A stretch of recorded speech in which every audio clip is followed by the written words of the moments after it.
Quand j'étais petit, nous avions une Wii à la maison, et je me rappelle avoir passé des après-midi entières à y jouer. Il y avait cependant un jeu qui m'a plus marqué que les autres. Un jeu qui en apparence me semblait inoffensif. Un jeu qui, encore aujourd'hui, hante mes cauchemars. Pour comprendre, il faut remonter à loin, très loin, à l'époque de mes 9 ans. Ce jour-là, je venais de terminer Super Mario Galaxy 2. Je m'en souviens comme d'un excellent jeu. Et si je n'étais pas mécontent de l'avoir achevé, je ressentais surtout un grand vide. Le genre de grand vide qui vous pèse sur le cœur, quand vous savez que jamais, vous ne retomberez sur un chef-d'œuvre pareil. Mais le soir même, ma mère est rentrée du travail avec une boîte rectangulaire dont la vue a fait s'arquer mes sourcils. C'était un jeu Wii. Elle me l'a présenté, et lorsque j'ai vu la jaquette, j'ai regardé ma génitrice avec un air circonspect. Oui, Tommy, je sais, ce genre de jeu n'est peut-être plus de ton âge, mais une de mes collègues au boulot avait ce jeu qui traînait dans ses étagères, et plutôt que de le jeter, elle a préféré me le donner en pensant qu'il pourrait te plaire. Rien ne t'oblige à y jouer, tu sais, mais tu sais qu'il est là si l'envie t'en prend. À la fois incrédule et surpris, j'ai saisi Dora et la princesse des neiges, et ma mère m'a adressé un sourire avant de filer dans la cuisine. J'ai soupiré, et avec un haussement d'épaule, l'ai rangé dans mon étagère à jouer. Après tout, elle avait raison. Je ne perdais rien à le garder, ça ajouterait toujours un jeu à ma collection déjà bien étoffée. Le lendemain, après une matinée épuisante à faire un devoir d'anglais, je suis descendu à la cuisine pour manger. Et tout au long du repas, mon œil était curieusement attiré par la pochette blanche qui dépassait légèrement de mon étagère, comme si elle m'appelait. Sur le coup, je n'ai pas percuté que quelque chose d'étrange était potentiellement en train de se produire, et j'ai terminé mon repas avant de courir vers ma console. Mais là encore, j'avais beau me dire que je ferais mieux de refaire certains de mes anciens jeux, plutôt que de redescendre au stade de bébé et jouer à Dora et la princesse des neiges, mon œil revenait irrémédiablement vers la jaquette dépassant légèrement de la rangée lorsqu'il parcourait l'étagère. Avec un sourire, je l'ai saisie, ouverte, et ai inséré le disque dans la console. Après tout, si le jeu était barbant, je le saurais dès la première minute, et en changerais.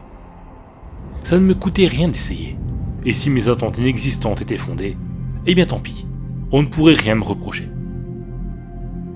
L'écran s'est allumé sur Dora souriante, habillée façon esquimau, et j'ai sélectionné Nouvelle partie. J'ignorais à l'époque si c'était dû à un bug ou si toutes les versions du jeu commençaient ainsi. Mais après ma sélection, il y a eu un fondu au noir sur une vaste étendue de neige, et tout au fond du paysage, devant une souche d'arbre, une petite silhouette semblait percher sur quelque chose. Quelque chose dont on aurait dit qu'elle arrachait les morceaux. Mais la cinématique n'a pas duré longtemps.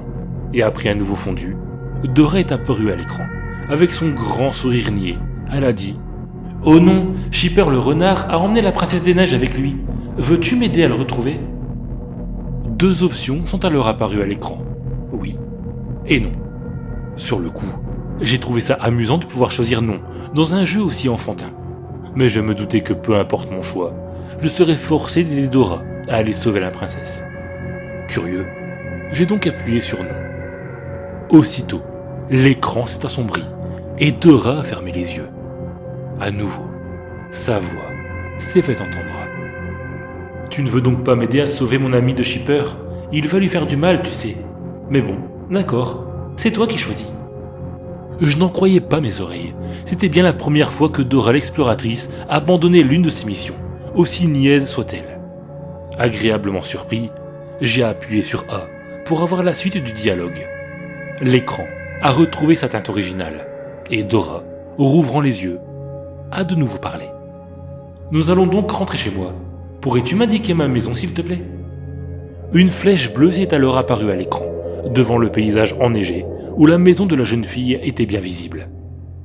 Avant de cliquer, j'ai tout de même voulu faire ce que n'importe quel enfant de mon âge aurait fait devant un épisode de Dora, ou un jeu tel que celui-ci, amusé par le fait que les développeurs de ce jeu, tout comme les réalisateurs du dessin animé, semblaient prendre leur public pour des imbéciles. « Derrière toi, » Sans attendre de réponse particulière, J'ai alors tenté de bouger la flèche bleue, mais elle était comme bloquée. Peu à peu, de la glace l'a recouverte, la figeant sur l'écran.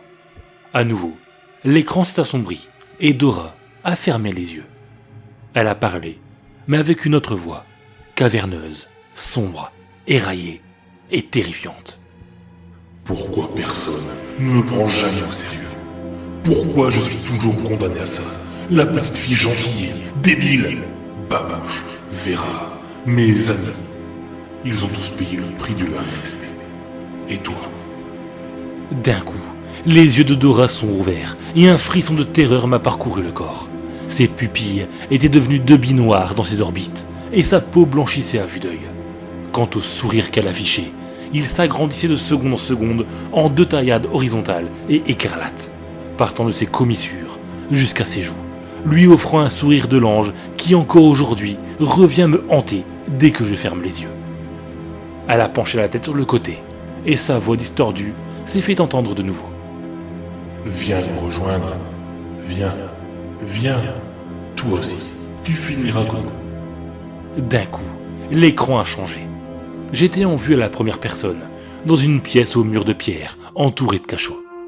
Effrayé, j'ai malgré tout tourné mon personnage vers celui de droite. Mal m'en a pris.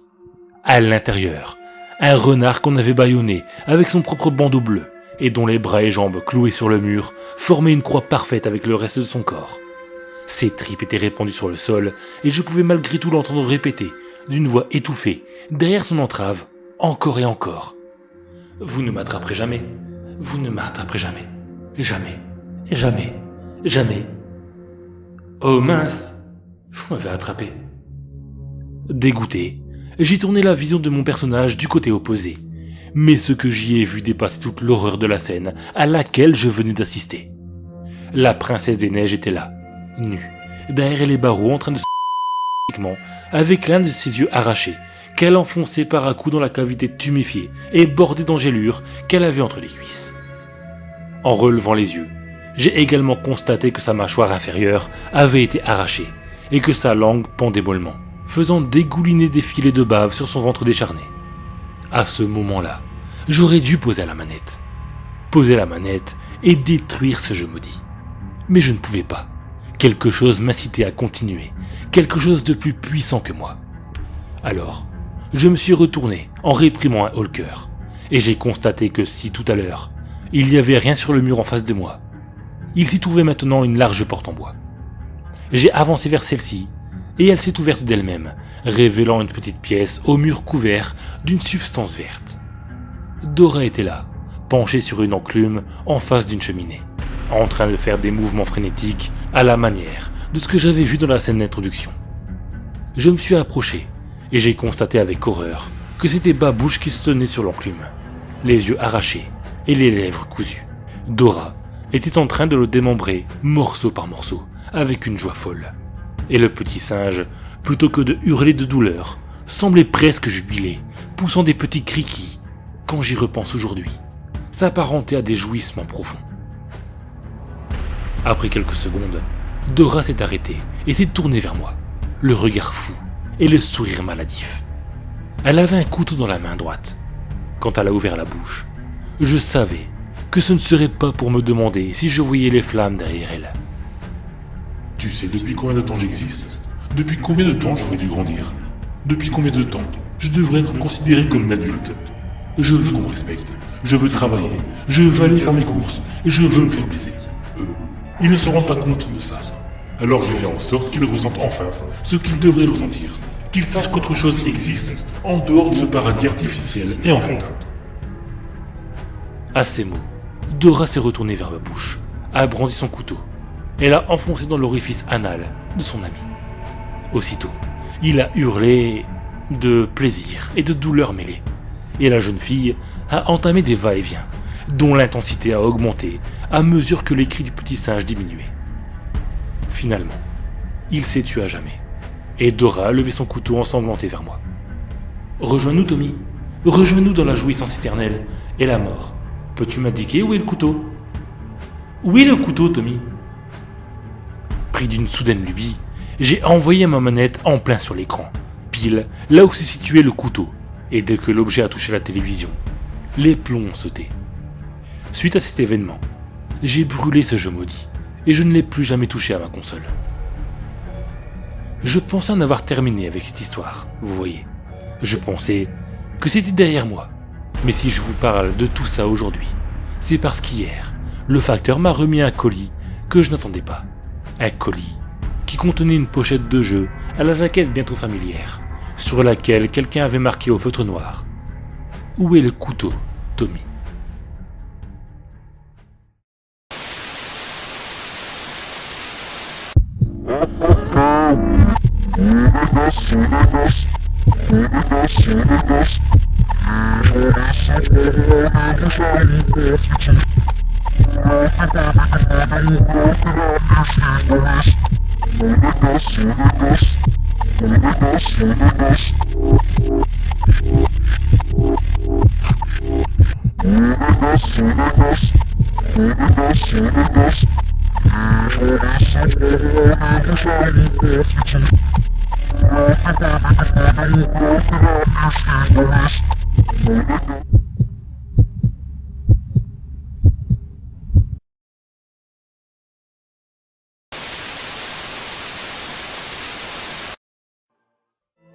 Les morts se relèvent ce fameux soir où les gens s'amusent et se déguisent, les âmes finissent morcelées, scellées lorsque l'enfant se brise. Horreur, mystère, un vent glacial fait trembler jusqu'en Antarctique. Les gens d'urbaine creepypasta, c'est l'heure du récit.